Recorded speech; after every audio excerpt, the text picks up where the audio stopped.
यहाँ तक कोई तकलीफ किसी बच्चे को नहीं है ना। तो कैपिटल बी हमारा टॉपिक था बेटा कि टेम्परेचर का डिपेंडेंस क्या है रेट ऑफ रिएक्शन में। उसमें पॉइंट क्रमांक बड़े वन में हमने इतनी इंग्लिश की बात ज़रूर पढ़ ली जो कि ज़रूरी है कि भैया रेट ऑफ रिएक्शन बढ़ता तो है, और एक मोटी मोटी एक्सपेरिमेंटल स्टैटिस्टिकल बात है कि 10 डिग्री राइज पे डबल हो जाता है। लेकिन यार ये मोटी मोटी बात क्यों कर रहे हो सर, एग्जैक्ट बात करो। तो बेटा एग्जैक्ट बात करने के लिए जो व्यक्ति सामने आया उसने पॉइंट क्रमांक 2 दे दिया हमको, और हमारा दूसरा पॉइंट यही है कि अ, अगर आपको टेम्परेचर डिपेंडेंस चाहिए केमिकल रिएक्शन की तो वो एक्यूरेटली एक्सप्लेन की जा सकती है आर्हीनियस के इक्वेशन के द्वारा। इंपॉर्टेंट है बेटा आर्हीनियस इक्वेशन। अभी आर्हीनियस इक्वेशन क्या होता है? आर्हीनियस इक्वेशन है स्टैटिस्टिकल मॉडल ही, लेकिन हाँ एक्यूरेट है, लगभग बात नहीं करता। कहता है जो रेट कांस्टेंट के होता है it is equal to Arrhenius constant A into exponential यानी कि E raise to the power minus E A upon R T. अभी है क्या सर? के रेट कांस्टेंट हम जानते हैं, ए बच्चों आर्हीनियस का कांस्टेंट है जिसे आर्हीनियस ने फ्रीक्वेंसी फैक्टर का भी नाम दिया, या कई लोग इसको प्री एक्सपोनेंशियल फैक्टर कहते हैं, क्योंकि ये वाला टर्म एक्सपोनेंशियल है और उसके पहले लगने वाला फैक्टर है ए, तो इसलिए कई लोग प्री एक्सपोनेंशियल फैक्टर भी बोलते हैं। अभी है तो कांस्टेंट, किसी पर्टिकुलर रिएक्शन के लिए कांस्टेंट ही रहता है, लेकिन ये कुछ चीज़ों पे डिपेंड करता है। किन पे हम आगे देखेंगे। तो फिलहाल हमारे लिए कांस्टेंट है आर्हीनियस कांस्टेंट या आर्हीनियस फैक्टर। व्हाट इज ये वही एक्टिवेशन एनर्जी का पहाड़ है जो मॉलिक्यूल्स को चढ़ना पड़ता है रिएक्टेंट को प्रोडक्ट बनने के लिए। तो ये एक्टिवेशन एनर्जी और टी टेम्परेचर है केल्विन में। तो ये हो गया एग्जैक्ट मॉडल। अब सर इसका इस्तेमाल कैसे करेंगे? हालांकि ये आप नहीं भी लिखो तो चलेगा, लेकिन पॉइंट क्रमांक 2 में उसने वही वाली बात बताई हुई है। ये जो एक्टिवेशन एनर्जी वाली बात थी ना कि ये रिएक्टेंट को जो चढ़ना पड़ता है और ये बहुत समय लगाता है कहाँ तक चढ़ने में, एक्टिवेशन एनर्जी के पहाड़ चढ़ने में, और यहाँ पे इंटरमीडिएट का फॉर्मेशन होता है, फिर प्रोडक्ट बन जाता है ना। और ये पर्टिकुलर केस रिएक्शन कैसा रिएक्शन का एग्जांपल है जिसमें प्रोडक्ट का एनर्जी कम है और रिएक्टेंट की ज़्यादा है, मतलब डेल्टा एच क्या हो जाता है बच्चों, enthalpy of product minus reactant. तो प्रोडक्ट की कम है रिएक्टेंट की ज़्यादा है तो ये नेगेटिव आएगा। तो देखो यहाँ लिखा हुआ है डेल्टा एच नेगेटिव के लिए ग्राफ बना हुआ है ना। तो ये केवल आपको एक्टिवेशन एनर्जी समझाने के लिए बनाया गया है। चलो यहाँ तक तकलीफ बेटा बोलना पड़ेगा। No sir. अब ये जो हमने फॉर्मूला देखा ना बेटा, इसका आप बोर्ड और मीन्स में इस्तेमाल देखेंगे मैथमेटिकल कैलकुलेशंस में। कैसे इस्तेमाल करते हैं आइए उसके लिए पॉइंट क्रमांक 3 देख लें। कहता है कैलकुलेशन अगर किया जाए एक्टिवेशन एनर्जी और फ्रीक्वेंसी फैक्टर का तो वो कैसे हो सकता है। तो आइए देखें। कहानी कुछ नहीं है बेटा, दो डिफरेंट टेम्परेचर्स पे हम बात कर लेंगे, बस हम उस फॉर्मूले को थोड़ा सा आसान कर देते हैं। क्या कहता है? In Arrhenius equation the factor E raise to the power minus E A upon R T correspond to factor of molecule that have kinetic energy greater than activation energy. Actually ये जो फॉर्मूला आपने पढ़ा ना, ये फॉर्मूले में जो एक्सपोनेंशियल फैक्टर है आपको वो इसका एक्सपेरिमेंटल मतलब बता रहा है। एक्सपेरिमेंटल मतलब ये फैक्टर का ये है बच्चों कि जैसे मान लो 100 मॉलिक्यूल हैं, 100 मॉलिक्यूल्स में से कितने फ्रैक्शन ऑफ मॉलिक्यूल्स ने इतनी एनर्जी अक्वायर की ताकि उनकी एनर्जी एक्टिवेशन एनर्जी से ज़्यादा होगी तो वही प्रोडक्ट बना पाएंगे। तो ये जो फैक्टर है ना ये उन्हीं मॉलिक्यूल्स को दर्शाता है। किन मॉलिक्यूल्स को? जिनकी energy activation energy barrier cross कर चुकी है। हेलो, कैसे दर्शाता है बेटा? वो मैथमेटिकल लॉजिस्टिक्स है, वो उस पर हमको जाने की आवश्यकता नहीं है। हमें केवल ये पता होना चाहिए कि जो एक्सपोनेंशियल फैक्टर है ये वो फ्रैक्शन ऑफ मॉलिक्यूल्स को दर्शाता है जिनकी एनर्जी एक्टिवेशन एनर्जी से ज़्यादा है। कोई तकलीफ? हेलो। No sir. अच्छा, अब उसमें मैथमेटिकल काम कैसे करोगे? तो अच्छा, ये इंग्लिश कहा भी जा रही है कि इससे कई लोग बोल्ट्जमैन फैक्टर भी कहते हैं, हो गया, ये आप भूल भी सकते हो, लिखना भी नहीं है आपको, ज़्यादा चीज़ नहीं लिखनी है ना। नेक्स्ट लाइन से taking log on both sides. कहाँ पे बोथ साइड्स? बेटा आपने इक्वेशन देखा था ना, के बराबर A into E raised power minus E upon R T. तो दोनों तरफ अगर लॉग ले दोगे तो एल एन के बराबर L N A plus L N of E raised E L N of E raised power minus E upon R T. L N of E best power E one हो जाएगा, तो सीधा यहाँ पे लिख दिया है इसने minus E upon R T. यहाँ तक पहुँचने में कोई तकलीफ बच्चों? सीधा यहाँ लिखने में तकलीफ बोलना पड़ेगा। ठीक है। तो आप ऊपर वाले मैथमेटिकल फॉर्मूले से यहाँ आ जाओगे। इसको रिलेट किया हुआ है इसने एक स्ट्रेट लाइन के फॉर्मूले से, which is y equal to mx plus C, जो कि आपको एक्चुअल टेम्परेचर डिपेंडेंस लॉजिकली भी दिखा रहा है, मैथमेटिकली भी दिखा रहा है। क्या, अगर y एक्सिस में हम ln के और x एक्सिस में 1 अपॉन टेम्परेचर प्लॉट करते हैं तो एक स्ट्रेट लाइन होगी जिसका स्लोप क्या हो जाएगा बच्चों, माइनस ई अपॉन आर।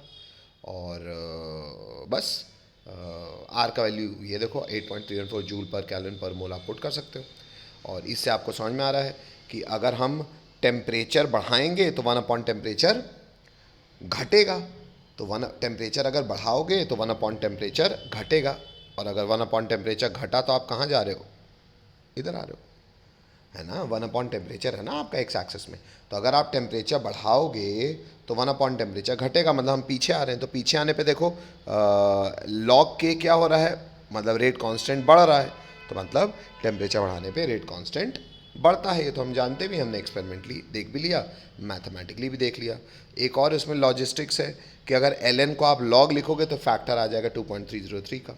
अब सर इसका मैथमेटिकल इस्तेमाल कैसे करेंगे, बेटा देखो नीचे लिखा हुआ है, अगर टेम्परेचर तुम मानते हो T1 तो ऊपर वाले इक्वेशन में मतलब यहाँ पे आप टेम्परेचर T1 और रेट कांस्टेंट को K1 मान लो, तो एक फॉर्म बन जाएगा। फॉर्म क्या होगा, नीचे देख लो लिखा हुआ है कि ln of K1 is equal to minus E upon R T1 plus ln of A, क्योंकि A चेंज नहीं होगा टेम्परेचर से, और एक्टिवेशन एनर्जी सेम रहेगी किसी भी रिएक्शन में। क्या होता है, तो K और टेम्परेचर चेंज हो गया, इसको बना दिया मैंने इक्वेशन 1। ऊपर टेम्परेचर T2 पे ln हो जाएगा K2 बराबर minus E A upon R T2 plus ln of A, ये हो गया इक्वेशन 2। फिर हमने क्या किया, हमने इक्वेशन 2 को इक्वेशन 1 से माइनस कर दिया, तो ऊपर वाली इक्वेशन में जब ये काम करोगे तो आपको ये मिल जाएगा, क्या आपको मिल जाएगा ln of log of K2 upon K1 is equal to E upon 2.303 R 1 upon T1 minus 1 upon T2। अब आपको पता है स्कूलों में क्या आता है, बोर्ड्स में क्या आता है, दो टेम्परेचर दे देते हैं T1 T2, उसमें रेट कांस्टेंट बता देते हैं, कई बार ये पूछ लेते हैं। हेलो हेलो, ठीक है। Yes sir. तो ये हो गया बच्चों साधारण सी बात टेम्परेचर डिपेंडेंस की, किस पे, रेट ऑफ रिएक्शन पे। आगे बढ़ते हैं, अगला फैक्टर है बच्चों कैटलिस्ट। अब कैटलिस्ट रेट ऑफ रिएक्शन को कैसे चेंज करता है, ये शायद सरफेस केमिस्ट्री में आपने देखा भी होगा, एक बार केमिकल काइनेटिक्स से इसको फिर से समझ लेते हैं। Effect of catalyst on activation energy. Actually बच्चों कैटलिस्ट पता है क्या करता है, एक्टिवेशन एनर्जी के पहाड़ को ऑल्टर करता है। मतलब मान लो कोई रिएक्टेंट प्रोडक्ट बना रहा है ऐसे, है ना, मैं इसको कलर कर देता हूँ जैसे रेड वाले रिएक्शन से। मान लो तुमने कैटलिस्ट यूज़ कर दिया, तो कैटलिस्ट पता है क्या करेगा, एक ऑल्टरनेट पाथ दे देगा। मतलब सर कैटलिस्ट क्या कर रहा है बेटा, पहाड़ की चोटी को घटा दे रहा है, तो वह एक्टिवेशन एनर्जी पहले इतनी हो गई जो कि पहले इतनी बड़ी थी, है ना, बाकी सब कुछ सेम रहता है। तो अगर एक्टिवेशन एनर्जी का पहाड़ घट रहा है तो रेट ऑफ रिएक्शन बढ़ेगा, ऐसे कैटलिस्ट को हम पॉजिटिव कैटलिस्ट कहेंगे। उल्टा भी काम हो सकता है, आपने सर्विस केमिस्ट्री पढ़ी होगी कि कैटलिस्ट उल्टा काम भी करते हैं, यानी कि नेगेटिव कैटलिस्ट भी होते हैं रेट ऑफ रिएक्शन को बढ़ाने वाले। तो बढ़ाएगा कौन, जब एक्टिवेशन एनर्जी का पहाड़ लंबा हो जाएगा। कोई तकलीफ, नो सर। चलो तो ये वाला पीडीएफ यहीं से समाप्त होता है बच्चों। मैं केमिकल काइनेटिक्स 2 में आ जाऊँ, है ना, ये लास्ट था इसमें एक। चलो नेक्स्ट, बस बच्चों यहाँ से समाप्त होती है हमारी फैक्टर्स भी। कौन से फैक्टर्स, जो कि रेट ऑफ रिएक्शन को ऑल्टर कर रहे थे, ठीक है। अब अगला स्टार मार्क है collision theory of chemical reaction. अब सर ये यहाँ पे कैसे आ गए आप तो अभी ये बता रहे थे सर कि जो आर्हीनियस फैक्टर ए होता है हम उसके बारे में आपको बताएंगे। आपने तो उस सब की बात ही नहीं की, उसको वहीं पे छोड़ दिया और आगे नेक्स्ट स्टार मार्क में आ गए। एक्चुअली बच्चों ये स्टार मार्क ना आर्हीनियस के उसी थ्योरी से रिलेटेड है, और आइए इसको देखें क्योंकि स्कूलों में भी पूछा जाता है, कम लेकिन हाँ पूछा जाता है। क्या है, आगे पढ़ते हैं। Collision theory of chemical reaction. Collision theory बेटा एक्चुअली आप जानते ऑलरेडी हो, क्योंकि हमने जब ऑर्गेनिक केमिस्ट्री के मैकेनिज्म्स पढ़ने की शुरुआत की थी ना, तो हमने इसी के कॉमन सेंस को यूज़ करके ऑर्गेनिक केमिस्ट्री का बेसिक रिएक्शन को समझाया और समझा हुआ है ऑलरेडी। बस उसका नॉमेनक्लेचर, उसका नामकरण की वो चीज़ यहाँ से निकल के आई, हम नहीं जानते थे शायद, आइए इस चैप्टर से उसको जान लें। कोलिजन थ्योरी कहती है कि ये जो है theory, it is based on chemical kinetic theory of gases. Kinetic theory of gas मतलब कोलिजन थ्योरी ये मानती है कि कभी भी आप रिएक्शन कराते हो ना, तो जनरली जब भी रिएक्शन होता है टेम्परेचर आप देते हो, टेम्परेचर में क्या होता है, हर कॉन्स्टिट्यूएंट मॉलिक्यूल हीट ले लेके गैसियस स्टेट में आ जाते हैं, और वो गैशियस स्टेट के मॉलिक्यूल्स आपस में कोलॉइड करते हैं, जैसे हमने एसएन रिएक्शन में देखा था ना कि जैसे ये अल्काइल हैलाइड है, ये एक मॉलिक्यूल है, अल्काइल हैलाइड में कार्बन की पॉजिटिविटी से ललचा के कोई OH माइनस उसको आके अटैक कर सकता है। तो बच्चों ये जो अटैक होता है उसमें एक व्यक्ति को दूसरे व्यक्ति की तरफ आना पड़ता है और मारना पड़ता है ना बेटा। अगर आना और मारना पड़ेगा मतलब ये तो काइनेटिक एनर्जी की बात हो रही है ना, तो काइनेटिक एनर्जी ही तो लगती है ना चलने के लिए, और काइनेटिक एनर्जी किस पे डिपेंड करती है? टेम्परेचर बढ़ाने पे। तो बोला ऐसे ही एक दूसरे पे टेम्परेचर से काइनेटिक एनर्जी मिलने से कोलिजन होते हैं, और वो कोलिजन अगर इफेक्टिव हो जाते हैं, इफेक्टिव मतलब आपको ये भी ऑर्गेनिक केमिस्ट्री से पता है कि ये जो आने वाला न्यूक्लियोफाइल है उसको बैक साइड ही आना पड़ेगा ऐसे केसेस में। अगर वो न्यूक्लियोफाइल इधर से आया तो क्या अटैक हो पाएगा बच्चों? याद कीजिए SN2 बैक साइड अटैक बोला था ना अपन ने। Hello, no sir. क्या नो सर? नहीं याद है ये? सर अटैक नहीं हो पाएगा। हाँ, अटैक नहीं हो पाएगा। ओके, तो ये जो हम बातें कहते थे ना अटैक हो भाई, दो टकरा जरूर सकते हैं। टकराएंगे क्यों? कोलिजन थ्योरी कहती थी। कोलिजन थ्योरी हमारे लिए कॉमन सेंस ही बन चुका है अब। और हर कोलिजन से प्रोडक्ट बन पाएगा ज़रूरी है? मान लो कोलिजन एक हो रहा है वन प्रकार से, एक हो रहा है दो प्रकार से, तो हर प्रकार के कोलिजन से प्रोडक्ट बन पाएगा? नहीं सर। ये भी मैटर करेगा कि कोलिजन की वो कैसी है, क्या ओरिएंटेशन। समझ रहे हो ना? Hello, yes sir. तो यही सब चीज़ों को हम भले आज जानते हों, लेकिन यही जब चीज़ों को हम थ्योरेटिकली जानते हैं, एक्सपेरिमेंटली समझा के बताने की श्रेय इस कोलिजन थ्योरी को जाता है। तो आइए देखें। तो भैया अगर मॉलिक्यूल्स को टकराना है तो ये कौन थ्योरी बताती थी? काइनेटिक थ्योरी बताती थी। क्या कहती थी? कहता अकॉर्डिंग टू दिस थ्योरी मतलब collision theory, the reactant molecules are assume to be hard sphere. ऐसा गोला मानते हैं, भले शेप जो भी हो, हम मानते हैं रिएक्टेंट मॉलिक्यूल एक गोले जैसे हैं, है ना। and reaction is postulated to occur when molecule collide with each other। और हम ये मानते हैं कि ये गोले जब आपस में भिड़ेंगे तभी कोई केमिकल रिएक्शन हो सकती है ना। फिर आगे इंग्लिश बोली जा रही कोलिजन थ्योरी में कि the number of collisions per second per unit volume of the reaction mixture is known as collision frequency. मतलब एक मान लो रिएक्शन मिक्सचर है, उस रिएक्शन मिक्सचर का एक यूनिट हम मानते हैं, उस एक यूनिट में जितने मॉलिक्यूल्स आपस में कोलॉइड कर रहे हैं ना, तो जितने कोलिजन्स हो रहे हैं, मान लो ये एक कोलिजन हुआ, ये दो हुआ, ऐसे 3 4 5 जितने कोलिजन्स हो रहे हैं कब? पर सेकेंड पर यूनिट वॉल्यूम में, उस नंबर को हम आज से कहेंगे कोलिजन फ्रीक्वेंसी, जिसे हम रिप्रेजेंट करते हैं Z से। क्यों? अरे यार, कोलिजन अच्छा हो या अच्छा ना हो, अल्टीमेटली कोलिजन होने के बाद ही डिसाइड होगा ना तुम प्रोडक्ट बना पाओगे कि नहीं। हेलो,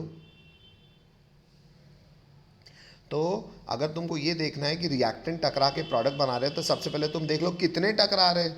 कितने टकरा रहे हैं कौन देखता है? कोलिजन फ्रीक्वेंसी देखती है। उसके बाद क्या कह रहा है? पॉइंट क्रमांक 2 पढ़ो।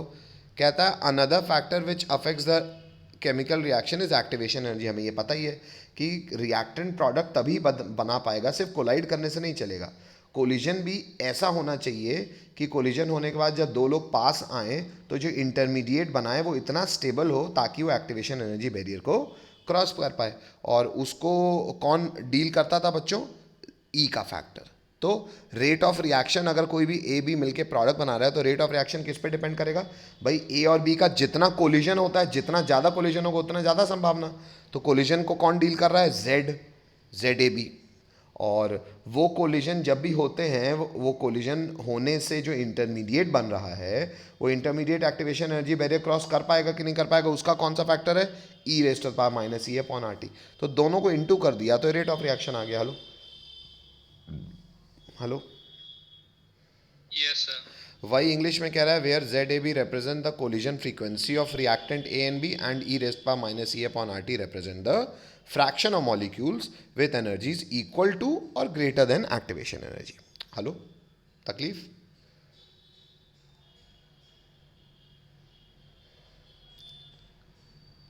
तकलीफ?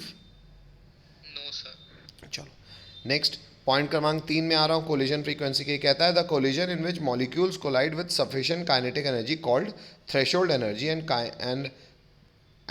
Proper orientation so as to facilitate breaking bond between reactant species and formation of new bond। ये 2 बार लिख दिया है। And formation of new bond, ये दोबारा लिखने की जरूरत नहीं है। Formation of new bond to form product are called effective collision. अब ये इंग्लिश क्या है सुन लो भाई, समझ लो। जैसे मान लो एक रिएक्टेंट ऐसा था, इससे न्यूक्लियोफाइल टकराया ऐसा,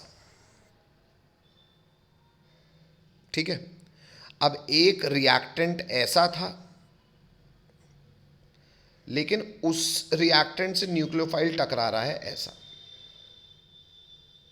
ठीक है। अब फर्ज करो कि ये रिएक्टेंट है मेरा, मान लेता हूं मैं, इस रिएक्टेंट को कह देता हूं मैं ए और इसको कह देता हूं बी। ये दूसरा वाला रिएक्टेंट है, ये दूसरा वाला रिएक्टेंट है बी, है ना। अब मान लो ए बी दोनों केस में कोलाइड कर रहे हैं। दोनों केस में ए बी का कोलाइड होने के बाद जो भी इंटरमीडिएट बन रहा है, दो जो भी आपस में टकरा के ये जो बन रहे हैं, वो दोनों intermediate activation energy barrier cross करने योग्य हैं। हो सकता है ना, आप कहोगे सर नीचे वाले केस में तो ओरिएंटेशन इम्प्रॉपर है। अरे लेकिन ओरिएंटेशन के बाद अभी कोलिजन थ्योरी ने नहीं कही ना, वो भी कह रही है तीसरे में। जैसे मान लो नीचे वाले केस में ए बी आपस में कोलाइड करेंगे, तो ऐसा हो सकता है ना बच्चों कि इनका कोलिजन होने के बाद हो सकता है इनकी काइनेटिक एनर्जी इतनी ज़्यादा हो कि कोलिजन होने के बाद ये as a unit activation energy का बैरियर क्रॉस कर पाए। लेकिन फिर भी आपको लगता है प्रोडक्ट बना लेंगे? नहीं। क्यों? क्योंकि इनका ओरिएंटेशन प्रॉपर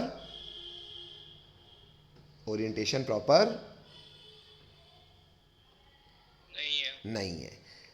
तो इसीलिए ऐसे कोलिजन को हम कहेंगे कि ये इफेक्टिव कोलिजन नहीं था। ऊपर वाले कोलिजन को हम कहेंगे इफेक्टिव कोलिजन है। यही चीज़ को थ्योरी में, कोलिजन थ्योरी ने ऐसे लिखा हुआ है। क्या कह रही है वो? कह रही है कि the collision in which molecules collide with sufficient kinetic energy, जो सफिशिएंट काइनेटिक एनर्जी होती है उसको थ्रेशोल्ड एनर्जी कहते हैं कई लोग, एंड प्रॉपर ओरिएंटेशन। मतलब कह रहा है वही मॉलिक्यूल जिनका कोलिजन इस शिद्दत से होता है कि बनने वाले इंटरमीडिएट की प्रॉपर एनर्जी होती है और प्रॉपर ओरिएंटेशन होता है।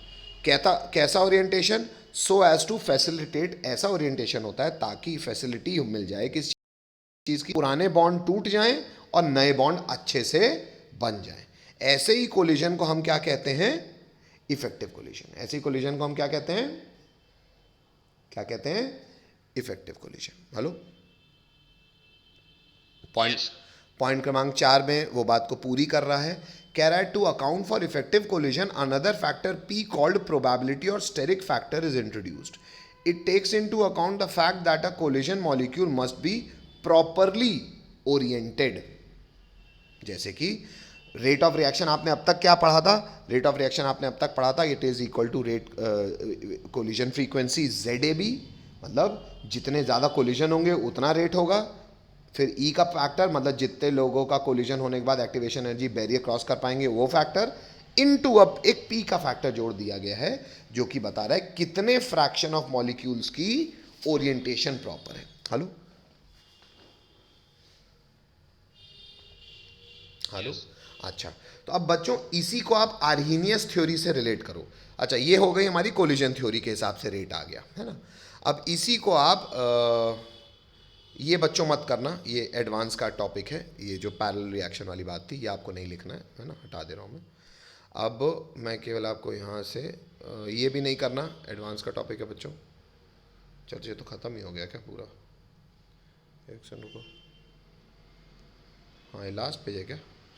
हाँ, तो ये आपको नहीं पढ़ना है, पर यहाँ भले किया नहीं हुआ है, मैं आपके लिए कर देता हूँ। आपको लिखना है लेकिन अपनी कॉपी में, ये कौन सी थ्योरी से हमने फॉर्मूला निकाल दिया? कोलिजन थ्योरी से। किससे निकाल दिया? किससे निकाल दिया? कोलिजन थ्योरी से। आर्हीनियस कंसेप्ट क्या कहता था? रेट कांस्टेंट के किसके बराबर है? Arrhenius factor A into E raise to the power -E upon RT। याद है? हेलो, अभी बताया आज ही। हेलो, तो कायदे से बच्चों आर्हीनियस फैक्टर किसके बराबर हो गया कोलिजन थ्योरी के हिसाब से? P इंटू ZAP, यानी कि probability factor into collision frequency. Hello, yes sir. कोई तकलीफ? बोलना पड़ेगा सबको? नहीं सर। चलो, तो बच्चों बस ये जब आप नोट्स लिखोगे तो आपको ये भी कहानी पूरी लिखनी है, और यहाँ से आपका केमिकल काइनेटिक्स भी समाप्त होता है। लेकिन आपका काम ख़त्म नहीं हुआ है, अभी तो मैंने सिर्फ थ्योरी समझाई है। आपको प्रॉपरली रिकॉर्डिंग देखते हुए थ्योरी को लिखना है, पीडीएफ आपके पास है, ये रिकॉर्डिंग आपको मिल जाएगी। आपको प्रॉपर आज के दिन में पूरी थ्योरी लिखनी है और कल सुबह से आपको सबसे पहला काम करना है एनसीईआरटी के सॉल्व्ड एग्जाम्पल्स, केवल सॉल्व्ड एग्जाम्पल्स, और उसके बाद प्रीवियस ईयर बोर्ड में आए हुए, सीबीएसई बोर्ड में आए हुए आर्काइव्स। वो हो जाता है और उसके पास आपको लग रहा है आपके पास अभी समय है, तो फिर आप स्टेप 2 में आ सकते हो, which is in text question, NCERT की एक्सरसाइज और जेई मेंस या नीट के क्वेश्चन। हालांकि अभी आपके शायद 12th बोर्ड हैं, तो पहले आप उन्हें निपटा लें, उसके बाद आप वो काम कर लें। फिलहाल आप केवल एनसीईआरटी के सॉल्व्ड एग्जाम्पल्स और बोर्ड में आए हुए आर्काइव्स। हेलो, बात समझ में आ गई? जी सर। चलो, तो बच्चों यहाँ से हमारा सिलेबस पूरा सेशन का समाप्त होता है।